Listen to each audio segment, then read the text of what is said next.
Assalamualaikum warahmatullahi wabarakatuh. Saya Mulia Sari dengan NIM 2519105. Saya adalah pemateri pertama dari kelompok 6 mata kuliah Manajemen Pendidikan. Baik, pada bab ini kita akan membahas konsep dasar pendidikan dan tenaga kependidikan. Standar pendidik dan tenaga kependidikan adalah kriteria pendidikan prajabatan dan kelayakan fisik maupun mental serta pendidikan dalam jabatan. Pendidik dan tenaga kependidikan yang dengan peraturan menteri meliputi standar dan kualifikasi kepala sekolah, guru, tenaga administrasi, pustakawan, dan konselor.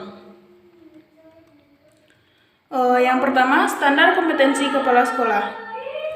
Peraturan Menteri Pendidikan Nasional Nomor 13 Tahun 2007 mengatur standar kompetensi dan kualifikasi kepala sekolah sebagai berikut. Yang pertama, kualifikasi umum kepala sekolah. Syarat yang pertama yaitu memiliki kualifikasi akademik sarjana atau S1 atau diploma 4, D4, kependidikan atau non-kependidikan pada perguruan tinggi yang terakreditasi. Kemudian syarat yang kedua yaitu pada waktu diangkat sebagai kepala sekolah berusia setinggi-tingginya 56 tahun. Kemudian syarat selanjutnya itu memiliki pengalaman mengajar sekurang-kurangnya 5 tahun menurut jenjang sekolah masing-masing, kecuali di taman kanak-kanak, Raudatul Atfal atau RA, memiliki pengalaman mengajar sekurang-kurangnya 3 tahun di TK atau RA. Kemudian syarat selanjutnya memiliki pangkat serendah-rendahnya 3C bagi pegawai negeri sipil atau PNS dan bagi non-PNS disetarakan dengan kepangkatan yang dikeluarkan oleh yayasan atau lembaga yang berwenang. Yang kedua, kualifikasi khusus kepala sekolah atau SD. Yang kedua, kualifikasi khusus kepala sekolah di tingkat SD dan MI. Kepala sekolah dasar atau madrasah ibtidaiyah SD atau MI adalah sebagai berikut. Yang pertama, berstatus sebagai guru SD atau MI. Kemudian yang kedua, memiliki sertifikat pendidik sebagai guru SD MI. Dan yang terakhir yaitu memiliki sertifikat kepala SD yang diterbitkan oleh lembaga yang ditetapkan pemerintah. Kemudian selanjutnya, kompetensi kepala sekolah SD. Kompetensi ini dibagi atas kompetensi kepribadian dan kompetensi manajerial. Yang pertama kita masuk membahas kompetensi kepribadian. Kompetensi kepribadian yang pertama syaratnya yaitu berakhlak mulia, mengembangkan budaya dan tradisi akhlak mulia, dan menjadi teladan akhlak mulia bagi komunitas di sekolah atau madrasah. Kemudian syarat selanjutnya itu memiliki integritas kepribadian sebagai pemimpin, memiliki keinginan yang kuat dalam pengembangan diri sebagai kepala sekolah atau madrasah, kemudian bersikap terbuka dalam melaksanakan tugas pokok dan fungsi, mengendalikan diri dalam menghadapi masalah dan dalam pekerjaan sebagai kepala sekolah atau kepala madrasah. Kemudian memiliki bakat dan minat jabatan sebagai pemimpin pendidikan. Lalu selanjutnya kita bahas mengenai kompetensi manajerial. Kompetensi ini memiliki syarat yang pertama yaitu menyusun perencanaan sekolah atau madrasah untuk berbagai tingkat perencanaan. Selanjutnya, mengembangkan organisasi sekolah sesuai. Lalu selanjutnya, memimpin sekolah atau madrasah dalam rangka pendayagunaan sumber daya sekolah atau madrasah secara optimal. Kemudian selanjutnya, mengelola perubahan dan pengembangan sekolah madrasah menuju organisasi pembelajaran yang aktif dan efektif. Kemudian menciptakan budaya dan iklim sekolah madrasah yang kondusif dan inovatif bagi pembelajaran si peserta didik. Syarat selanjutnya yaitu mengelola guru dan staf dalam rangka pendayagunaan sumber daya manusia secara optimal. Lalu selanjutnya, mengelola sarana dan prasarana sekolah atau madrasah dalam rangka pendayagunaan secara optimal, mengelola hubungan sekolah atau madrasah dan masyarakat dalam rangka pencarian dukungan ide, sumber belajar, dan pembiayaan sekolah atau madrasah. Selanjutnya, mengelola peserta didik dalam rangka penerimaan peserta didik baru dan penempatan serta pengembangan kapasitas peserta didik. Lanjut, mengelola pengembangan kurikulum dan kegiatan pembelajaran sesuai dengan arah dan tujuan pendidikan nasional. mengelola keuangan sekolah atau madrasah sesuai dengan prinsip pengelolaan yang akuntabel, transparan, dan efisien.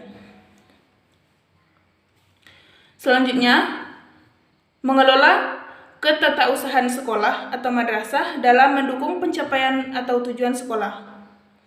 Mengelola unit layanan khusus sekolah dalam mendukung kegiatan pembelajaran dan kegiatan peserta didik di sekolah atau di madrasah. Kemudian selanjutnya, mengelola sistem informasi sekolah atau madrasah dalam mendukung penyusunan program dan pengambilan keputusan. Lalu, memanfaatkan kemajuan teknologi informasi bagi peningkatan pembelajaran dan manajemen sekolah atau madrasah.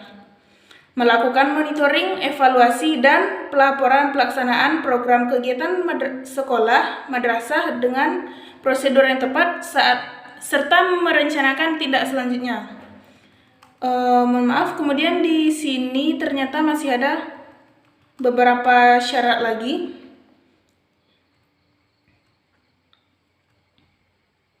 Yang ketiga yaitu kompetensi kewirausahaan. Kompetensi kewirausahaan itu yaitu mencakup menciptakan inovasi yang berguna bagi pengembangan sekolah dan madrasah, bekerja keras untuk mencapai keberhasilan sekolah sebagai organisasi pembelajar yang efektif. Kemudian, memiliki motivasi yang kuat untuk sukses dalam melaksanakan tugas pokok dan fungsinya sebagai pimpinan sekolah dan madrasah. Pantang menyerah dan selalu memberi solusi terbaik dalam menghadapi kendala yang dihadapi di sekolah. Kemudian selanjutnya, memiliki naluri kewirausahaan dalam mengelola kegiatan produksi atau jasa sekolah atau madrasah sebagai sumber belajar peserta didik. Kemudian selanjutnya ada lagi yang namanya kompetensi supervisi. Kompetensi supervisi, beberapa syaratnya itu menciptakan inovasi yang berguna bagi pengembangan sekolah dan madrasah. Kemudian selanjutnya, bekerja keras untuk mencapai keberhasilan sekolah atau madrasah sebagai organisasi pembelajar yang efektif. Selanjutnya, memiliki motivasi yang kuat untuk sukses dalam melaksanakan tugas pokok dan fungsinya sebagai pemimpin sekolah. Pantang menyerah dan selalu mencari solusi terbaik dalam menghadapi kendala yang dihadapi sekolah atau madrasah. Kemudian, memiliki naluri kewirausahaan dalam mengelola kegiatan produksi atau jasa sekolah sebagai sumber belajar peserta didik. Kemudian selanjutnya ada lagi yang namanya kompetensi sosial, yaitu diantara lain bekerja sama dengan pihak lain untuk kepentingan sekolah, berpartisipasi dalam kegiatan sosial kemasyarakatan, lalu memiliki kepekaan sosial terhadap orang atau kelompok lain. Selanjutnya kita masuk kepada bagian standar kompetensi dan kualifikasi guru. Standar kompetensi dan kualifikasi guru sebagaimana diatur dalam Peraturan Menteri Pendidikan Nasional Nomor 16 Tahun 2007 sebagai berikut.